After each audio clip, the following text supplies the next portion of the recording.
What's up, guys? Welcome to episode 7 of the Way of the Warrior podcast. I'm going to be very upfront with you from the start. We might not hit the 45-minute mark this week, and it'll be down to the main topic of conversation today. We are going to talk about martial arts and depression. Now, not clinical, hardcore depression, because I have not had that, so can't speak from a point of view of experience of it, and I won't claim to. But mild, blue, down, low periods of life that I think anyone listening to this can relate to. And I'm going to talk about, it's going to be quite a personal episode, so I apologize for that. I try not to make it all about me and to talk about martial arts in general, but I'm going to talk from my experiences in terms of how I've used martial arts to cope with bad times, emotionally, spiritually. And I'm going to talk about overtraining and how sometimes the very thing you've used to help you can then become a hindrance. It can become the problem itself. I would like to start by outlining how I got into martial arts in the first place, because it's very relevant to what we're going to talk about today.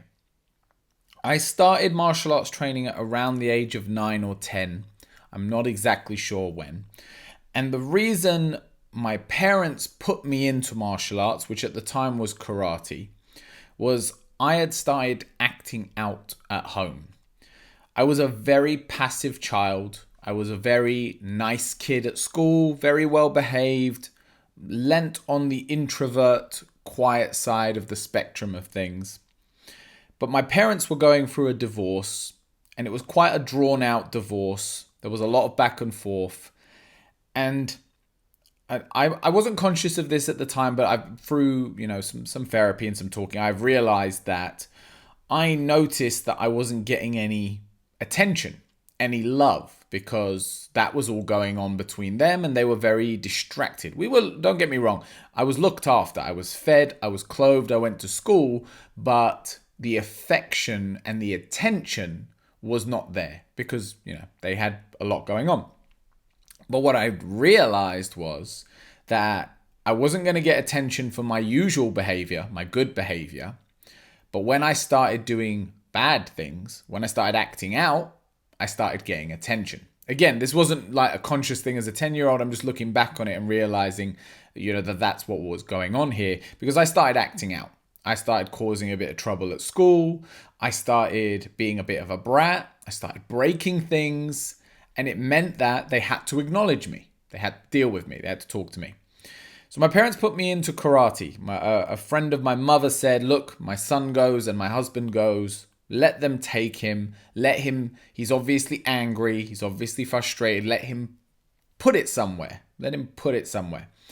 So she said yes. To preface this, I'd done a lot of sport before this and never stuck with anything. So football, tennis, basketball, Cub Scouts. My mum had tried everything under the sun to find me an activity to do after school. So she was quite reluctant because she knew she was going to have to put out some more money, a joining fee, uniform, training fees.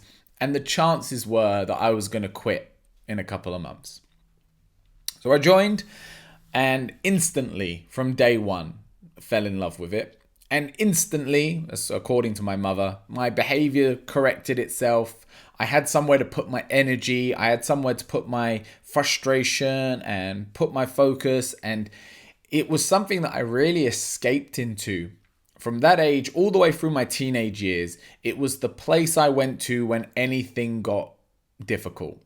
When school was hard, I just couldn't wait to go to training. When I got a bit older and I started having girlfriends and I'd argue or anything like that, I just wanted to go to training. It became like my church. It was the place I went to heal myself from the rest of the world and the other difficulties. Now, don't get me wrong, I'm talking from a real point of view of privilege, in the sense that I had a great life. I had a very nice, comfortable childhood. And although my parents got divorced, I was always looked after. I was always loved. But this filled what I needed, which was an emotional gap doing something very much physical. Now, in my grown-up life, I've come to realize, I've come to understand how much it helps for me personally and for others for managing your mental state of mind. And in particular, pulling me out of dark, deep, horrible places. Which again, I'm not claiming to have cured depression with it. I'm not claiming that it works for everyone. But I know that for me, in my darkest hours, in my lowest points, it's been a literal and figurative lifesaver. It has done more for me than I believe I will ever be able to do for it in response. And I wanted to go over the reasons for that, as in why I think martial arts of any kind, by the way, I really, if you've watched this channel by now, you know I don't really have a preference for styles. I love everything from grappling to striking, boxing, MMA, wrestling, BJJ, Muay Thai, you name it, I'm all for it. Here are some of the things that I think help. Number one is people.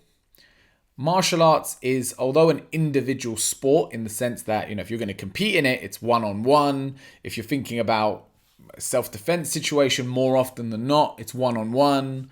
When you train, you can very much train either solo or one-on-one. So it's not, when you think about it, it's not a team sport like football, basketball, but it has this amazing family dynamic. You go into a gym, you join a gym, you're the new runt of the litter basically, and someone might take you under their wing. They might, they like you as a person, or they can see themselves in you when they'd started. So they start opening up to you, helping you, pushing you. And then you meet all these other personalities. And that was just for me, it was just really interesting to watch, because obviously you meet people in life all the time. And if you go to school, you go to work, you see the same people again and again. You get to observe them and realize the way they tick. But the thing was with, take for me, for example, as a kid, my school was quite a not a great school. It was a state school or public school, whatever you'd call it in your neck of the woods. And it wasn't a good one. It was just a local school. So everyone was quite similar at that school, at least at that age. Everyone was a teenager or a young kid. And when I looked around and everyone was in uniform, it was a uniform school, everyone was the same. Different colored skins, different accents maybe, but everyone was the same. Awkward teenagers. And then I went to this martial arts school, and there's adults there, there's younger kids there. I went to an all-boys school. There was girls there. There was a lot more variety in the type of people I got to interact with. And I got to meet a lot of people that I think otherwise, if it wasn't for coming here, we would never interact. And I've made a lot of friends who I think we would never in a million years have become friends if it wasn't for this activity bringing us together. So it introduces you to people outside of your normal sphere of interaction. And that's always a positive, because that widens your spectrum and understanding of things. And one of the earliest points where I felt better about myself was actually one of the first lessons, and I met Rob. Rob still trains with me now as one of my students to this day. Rob was already training when I joined. And Rob has a whole bunch of different disabilities.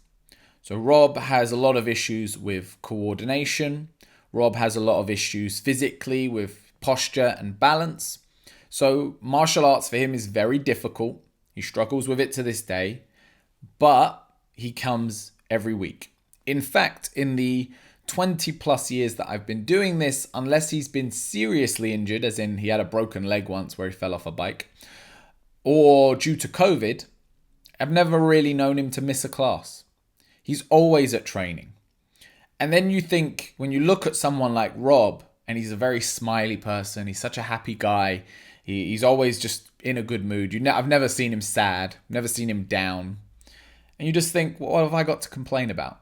I'm healthy, I've got full use of my functions. My brain and body are in perfect working order in comparison to Rob.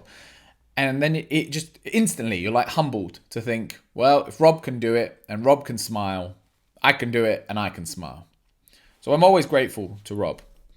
And the people, my coaches, one of my coaches, I won't talk about names today, but one of my coaches, no matter what mood you were in, he was in the same mood.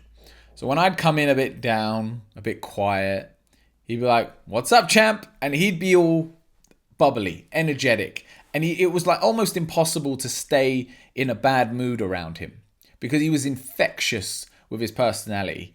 And he made a real effort as a coach to ensure that I'm sure he had things going on in his life, but whatever was going on in his life, I can say never made its way into the dojo. It never made its way into training.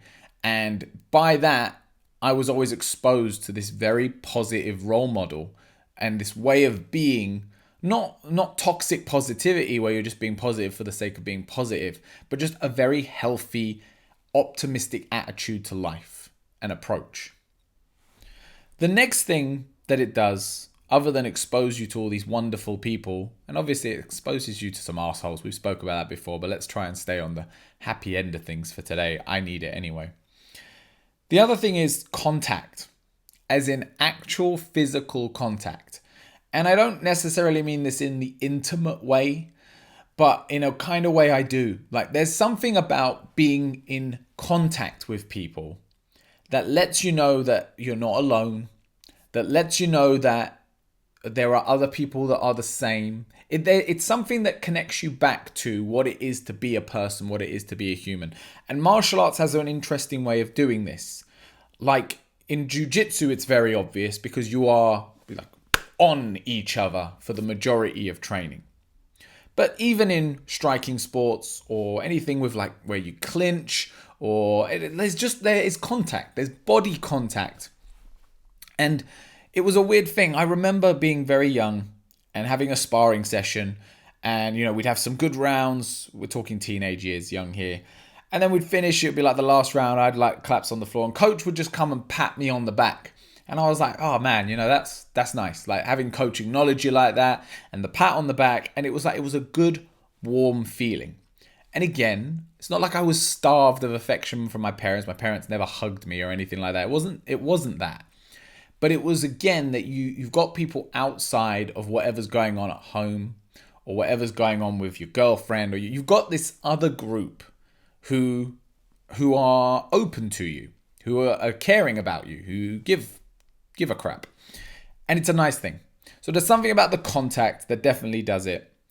The obvious ones are the exercise, the stretching, the breathing, because when we talk about things like stress and depression, the general advice for people is to start with those things, is to exercise more, because exercise releases things like endorphins and feel-good hormones.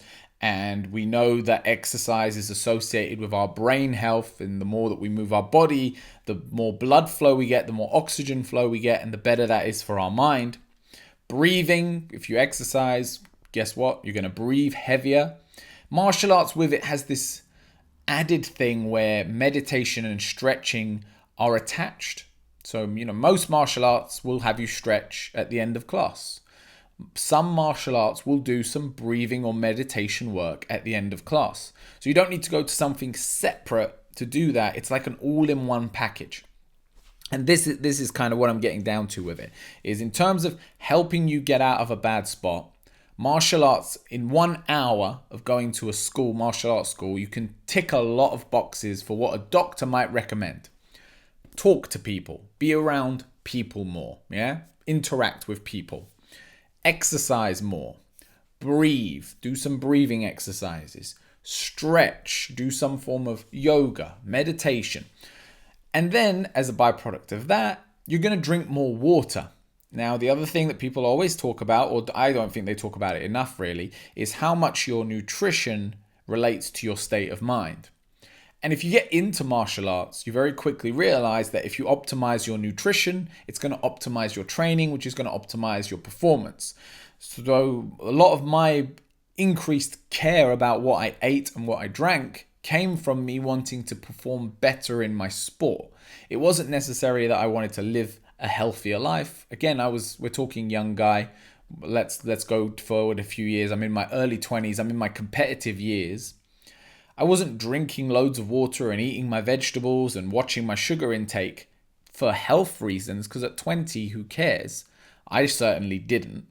But I was doing it because I wanted to get on that scale at a certain weight, and I wanted to compete in a certain division, and I wanted to feel a certain way during training and during competition. So martial arts ticks a lot of these spaces.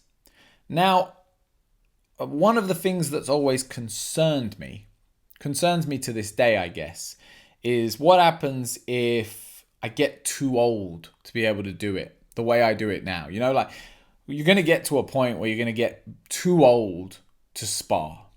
Then you're going to get to a point where you're going to get too old to effectively do pad drills with another person. And then you're going to get to a point quite late, towards the end, I guess, where you're going to even be too old to even hit a punch bag. Maybe you don't even want to at that point. But my concern has always been, in my mind, because I rely on this so much, not only for my physical well-being, but for my mental well-being, is what would I do without it? What would I do if I got paralyzed tomorrow from like the neck down? I guess I'd just watch UFC like 24/7 or try to create a martial arts based around attacking with the head, just biting and headbutts, and probably find a way to weaponize this huge nose of mine, put some use to it. But I worry about that sometimes. I do consider it, and I try to optimize my life now to ensure that I can do this for the long run. I don't train like I used to train in my 20s because I know that will beat up my body, and I'll end up in a way where I can't train later on in life. I also don't allow myself to take large breaks. Like through COVID, I trained all the way through lockdown. Mostly because I knew if I managed to put on a proper belly or lose a high level of mobility or dexterity, that I'd really struggle to pull that back. And that if my body got into that state, I knew my mind would then suffer even further because of it. But here's the tricky part. So this is kind of where it meets in the middle, right? Overtraining. Let's discuss overtraining a bit, because the problem I run into all the time, less now, but very much in my earlier life, was martial arts had almost become like a crutch, where I used training as a way of dealing with everything.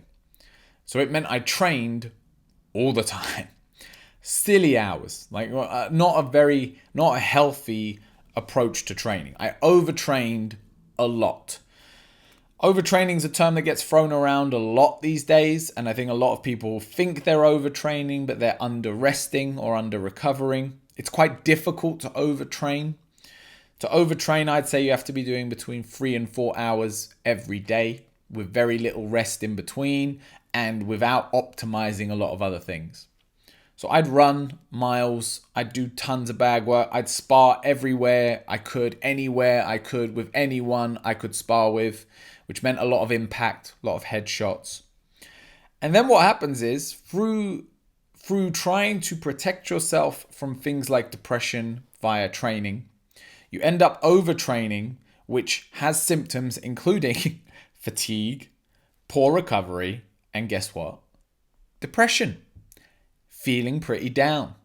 When your body starts to feel really beaten up and your body feels like it can't recover, your mind starts responding to that. You start becoming quite depressed, quite lethargic, quite uninterested, unconcerned with the world. It has a profound impact on you. But the problem is, when you start feeling those feelings of sadness and depression, at least this was me, you train more, right? You're like, right, well, I'm feeling down. Let's go for a run. And it becomes a vicious cycle. So it's important to understand that what I'm not saying here is that by training martial arts or by doing any single activity, you're going to be able to cure whatever it is that's bothering you in your life. It's not true. You have to deal with the root causes. You have to get some therapy, talk to people, journal. You have to find a way of dealing with your demons, because training can help. It can suppress them. It can make them be quiet for a while. It can give you space, certainly. It can give you strength to fight them, certainly. But it's not necessarily the cure. And if you think it is and you train all the time, what you're really doing is you're now just covering those demons. And you can only do that for so long, because your body's going to fatigue and your mind is going to fatigue. And when that happens, you're going to run out of luck. Sooner or later, it's going to come, and it's going to come down hard. Let alone, like what I said earlier about if it does come and you get injured, you get paralyzed, you get hurt seriously, you don't have that anymore. So you need other tools.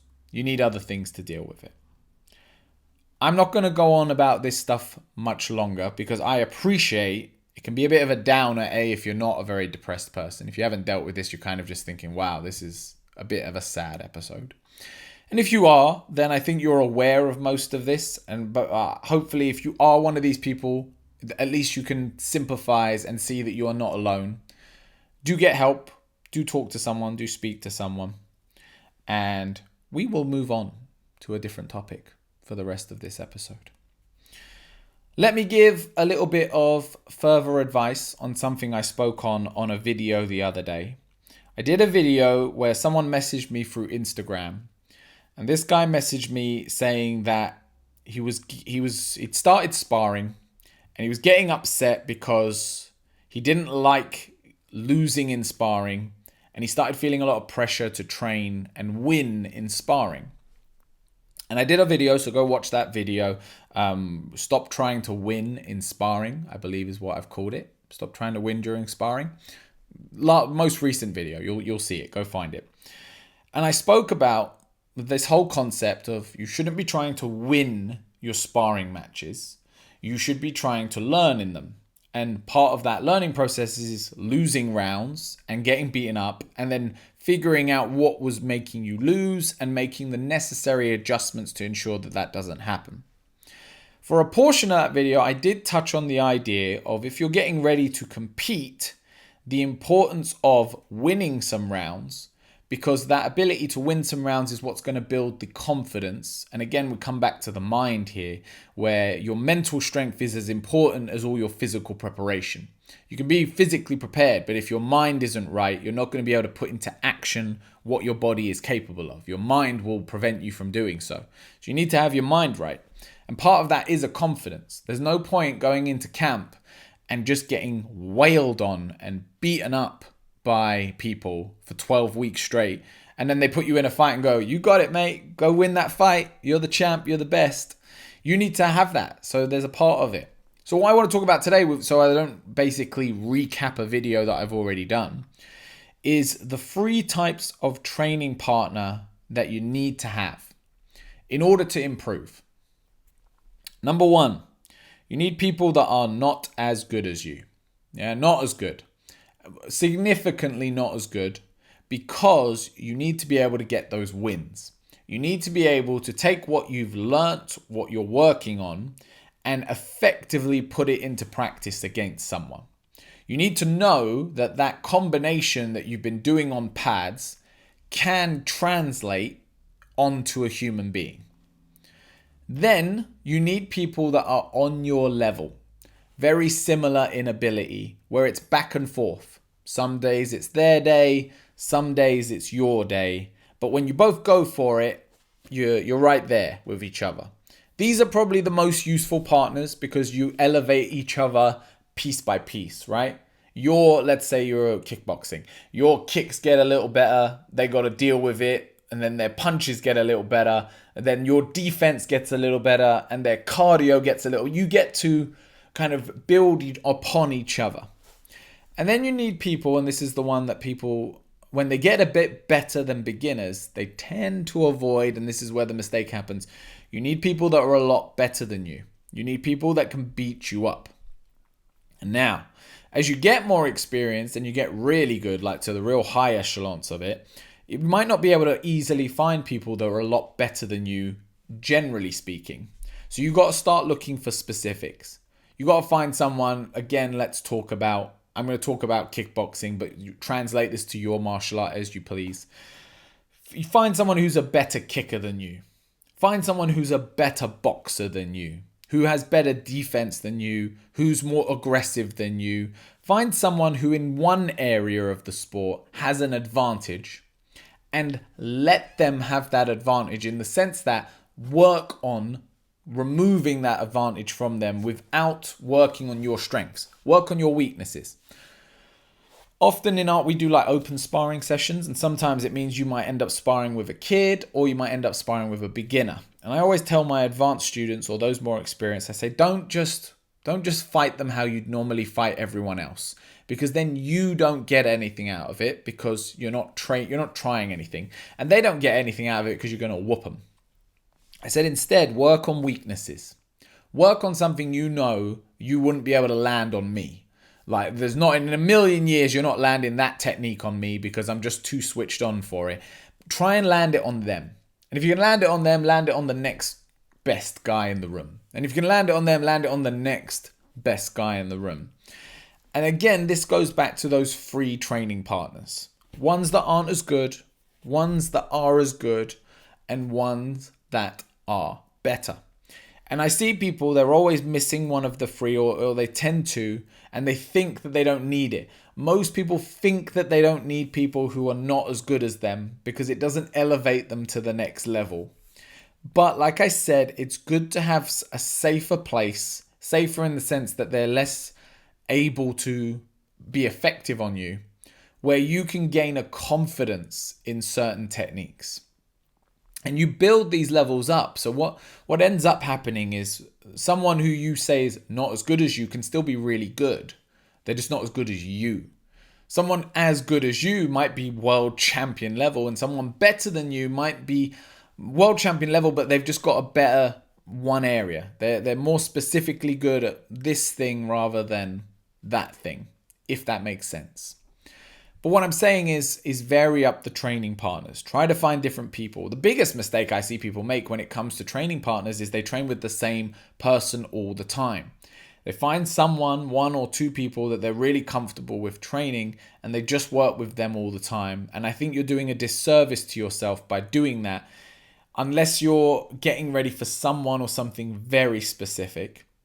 I think the more variety you can get in terms of everything, but in particular in terms of training and sparring partners, the more looks you can see, different speeds, different powers, different focus levels, the better it's going to be for you in your overall improvement. So going back to what I was saying about the video I made, there are certain people that you do need to win against. But don't trick yourself by always beating people that are a lot better than you and letting that just feed an ego. I know quite a few black belts and advanced students, and I watch them, and they like to spar lower grades because it makes them feel good about themselves, especially as they get a bit older and they start to slow down a little bit. And they want to still feel like they're on top. So they'll particularly partner with lesser able people because it doesn't require them to humble themselves to the fact that maybe they're slowing down or they're getting a bit older, because they can beat these guys just based off of knowledge, even if physically they might be a bit superior to them.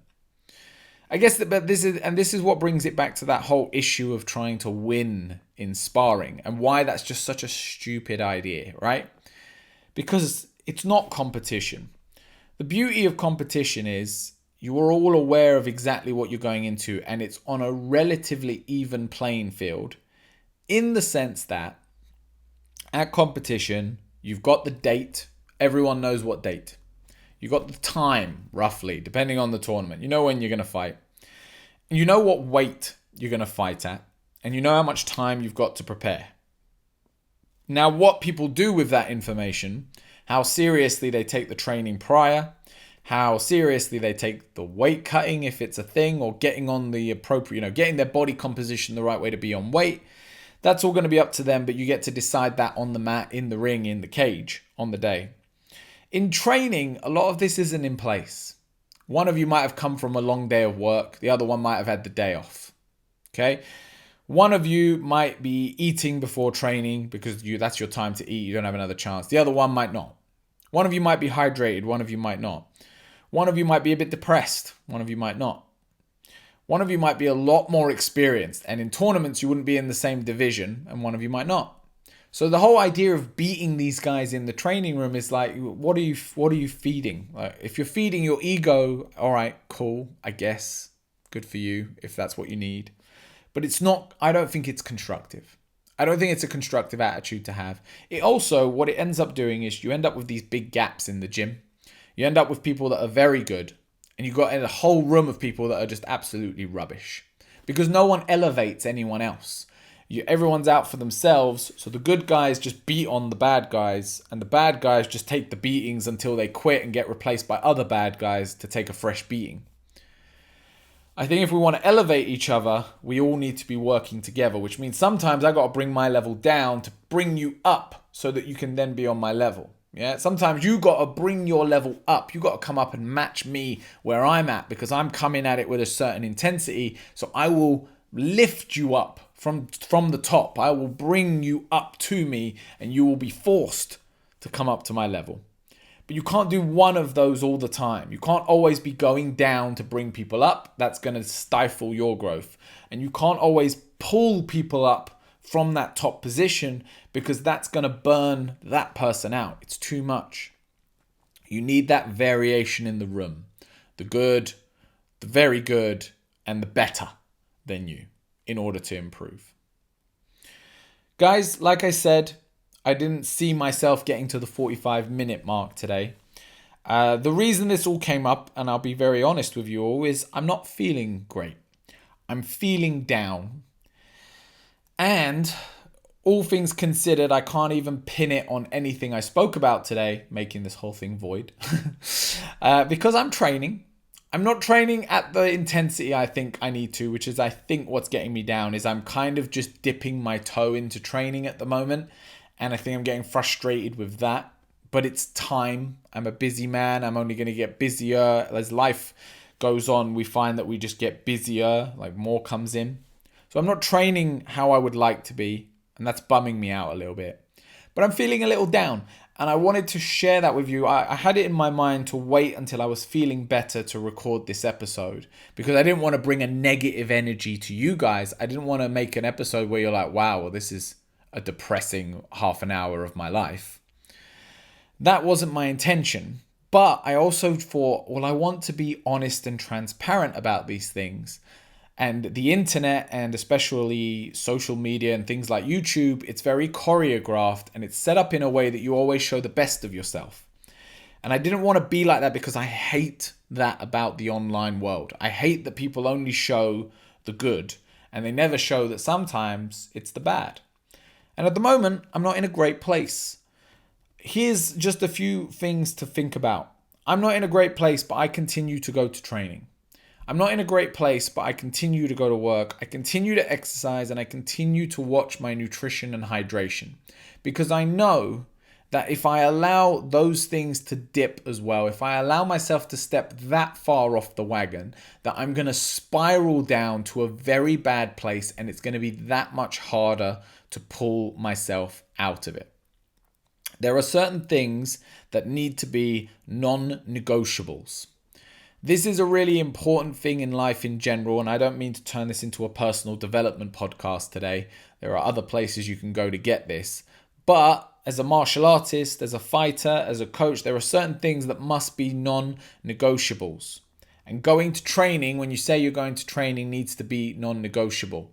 It's not down to my partner's sick, I need to stay home and look after them. My dog needs a walk. Right? You know what I mean? There are reasons where you can't come to training and then there are excuses so you can't come to training. Be very honest and very clear with yourself about when you'll have a reason not to train and when you have an excuse not to train. Today, everything in my being is telling me that I don't want to go to training, that I'm not in the mood, that I don't feel energetic enough, all this stuff. But I have made a commitment to myself to go to training today. I know I'm not overtrained because I don't do that anymore. I've got that under control. So I know that I can do this workout. I don't need to go and smash it today. I don't need to have the best workout. I don't need to train particularly hard, but I do need to show up. Because once you start breaking promises to yourself, then you can't trust yourself. And when you can't trust yourself, then you get into a real rough space in your mind. You have to kind of decide what kind of person you want to be. What kind of martial artist you want to be. I spoke on episode 1 about calling ourselves warrior martial arts, and everyone was like, it's such an obvious, cheesy name. But I was like, all right, maybe it is, but for me, it's an archetype. For me, it's a reminder that if you want to call yourself a warrior, you got to do what warriors do. You can't allow yourself to be a warrior when it suits and not a warrior when it doesn't. It's a state of being. It's part of who I am in my character. So regardless of what's going on, I'm going to training today. And I hope if you're feeling a bit down in the dumps and you're listening to this, I'm not lecturing you. I'm not moaning at you. Get the help you need. And in the meantime, get your butt out of the chair and go to training, because it's going to help. It's going to keep you going. It's going to push you through. It's going to get you to the next day. Guys, thank you so much for watching and listening.